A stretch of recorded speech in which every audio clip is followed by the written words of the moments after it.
അങ്ങനെ Janaki V state of Kerala എന്ന ചിത്രത്തിൻ്റെ ഒഫീഷ്യൽ OTT റിലീസ് തീയതിയാണ് ആരാധകർക്ക് മുന്നിൽ പുറത്തുവന്നിരിക്കുന്നത്.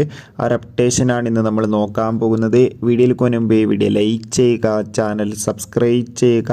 ഈ വരുന്ന ഓഗസ്റ്റ് മാസം അങ്ങോട്ട് ധാരാളം ചിത്രങ്ങൾ OTT റിലീസ് ചെയ്യും.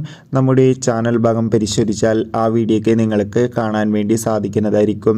സുരേഷ് ഗോപി, അനുപമ പരമേശ്വരൻ എന്നൊക്കെ പ്രധാന കഥാപാത്രങ്ങളായത് ചിത്രം ായിരുന്നു Janaki V state of Kerala.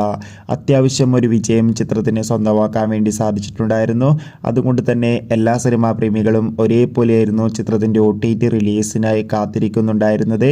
Finally Janaki V state of Kerala എന്ന ചിത്രത്തിൻ്റെ OTT അവകാശങ്ങളൊക്കെ സി കേരളം എന്ന ചാനലും സാറ്റലൈറ്റ് OTT അവകാശങ്ങൾ C5 എന്ന OTT പ്ലാറ്റ്ഫോമും സാറ്റലൈറ്റ് അവകാശങ്ങൾ സി കേരളം സ്വന്തമാക്കിയെന്ന് കൺഫേം ആക്കിയിട്ടുണ്ട്. ചിത്രം ഈ വരുന്ന ഓണം സ്പെഷ്യലായി സി കേരളം എന്ന ചാനലിലൂടെയും ഒപ്പം ഈ വരുന്ന ഓഗസ്റ്റ് 15-ാം തീയതി C5 എന്ന OTT പ്ലാറ്റ്ഫോമിലൂടെയും OTT റിലീസ് ചെയ്യുമെന്ന് കൺഫേം ആക്കിയിട്ടുണ്ട്.